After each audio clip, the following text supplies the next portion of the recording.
大家好啊！今日繼續分享。今日個口有啲大啊，冇乜位啊，咁啊辛苦少少啦。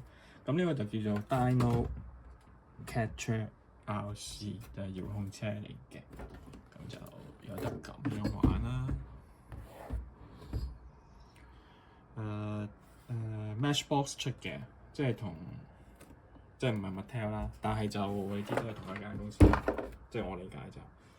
咁啊，好多時侏羅紀嗰啲載具咧都會交俾Matchbox 嘅。咁但係有時就Mattel 自己出翻，所以我有時都唔知佢點樣分法啦。咁呢個咧就係一架車啦，有遙控器啦，連埋一隻不可動嘅恐龍。咁就3樣嘢。咁咧佢就可以坐啲人仔，但係人仔當然唔包啦。時間關係咧，我就開咗。哎呀，噔就係去啦，加隻恐龍，加個遙控器，係啦。咁樣講一隻恐龍先啦，就不可動嘅。咁咧佢比較阻你咧，就企定喺度，咁啊方便你嘅車，因為佢可以鉗起佢噶嘛。咁但係咧就可以拆出嚟嘅，係啦，拆得出嚟嘅，即係你可以就咁樣都得。咁啊，如果有個阻就企得穩啲啦。我試翻入去先，呢個少少實，係啦。咁就冇關節㗎啦，但係其實嗰個雕刻都係一貫 Mattel 嘅 detail 啦，其實都有啲肌肉感，都靚嘅。我唔會話差咯，即係唔係一啲坊間冇乜牌子嘅恐龍啊。好啦，擺低一邊先。咁啊，加個遙控器啦。咁啊，佢呢架車有樣好處就係本身跟咗電嘅。呢個咧就用 AAA， 係呢個就用 AA， 咁佢就跟晒㗎啦。即係一開合就玩得。咁咧佢有3個掣，咁你向前向後左右啦，呢啲一定知啦。咁呢個就 turbo 就係撳住嘅時候咧，架車就會衝得快少少咁樣。好啊，呢個咧就係嗰架。應該係嗰套戲電影嗰架主角用嗰架車啦。咁啊，當然可以轉彎啦。咁啊，呢個開關掣啦，即係佢冇膠條嘅，一嚟到就拍開個掣就已經玩得㗎。咁呢個就應該微調嗰個左右嗰個轉向。咁啊，而家應該轉得緊啦。但係我覺得佢有少少 delay 啦。嗱，我推一推個掣，佢唔係好即時嘅。我拱一拱咧，一陣間先行嘅，咗一陣先嘅嚇。Anyway，咁啊呢個嘢點玩咧？佢咧就有個罩咁樣擺低啦，咁啊撳落嚟，然後咧人手啊講緊就擘大佢，咁隻恐龍咧完美嘅玩法咧就應該撞到佢咧，就撳到呢個咧。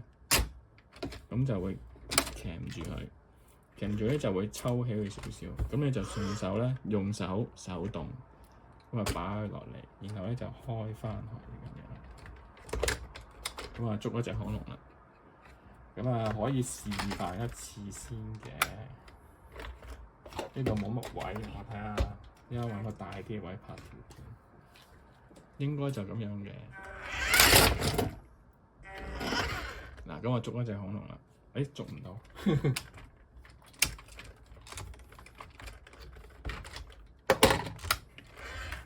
嚟多次。你其實要衝痕少少，或者咁樣揾個頭，因為唔成功嘅，再嚟打側。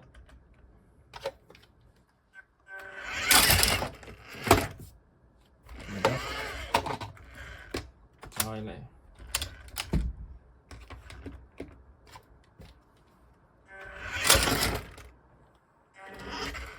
都係唔得。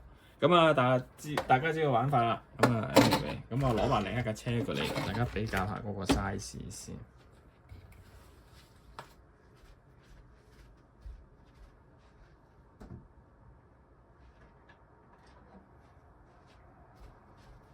咁佢咧有第二架出咗嘅，呢個咧就 Mattel 出嘅，係啦，呢個就係 Matchbox 嘅，咁你其實都係同一間公司啦。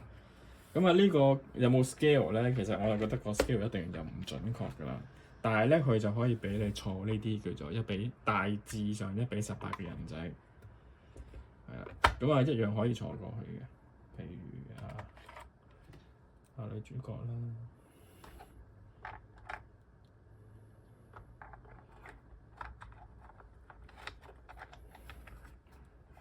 咁啊，冇問題嘅，係啦。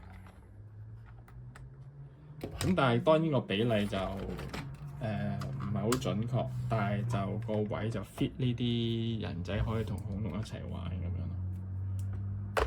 咁啊，大致上分都係咁多啦。咁啊，人仔當然唔包啦嚇。咁啊，呢架車就跟一個人仔，就係跟呢個。咁啊，應該大家有時間就睇埋我其他分享啦。咁啊，今日係咁多先，唔該，拜拜。好啦，咁我試下拍個鉗恐龍睇下得唔得先。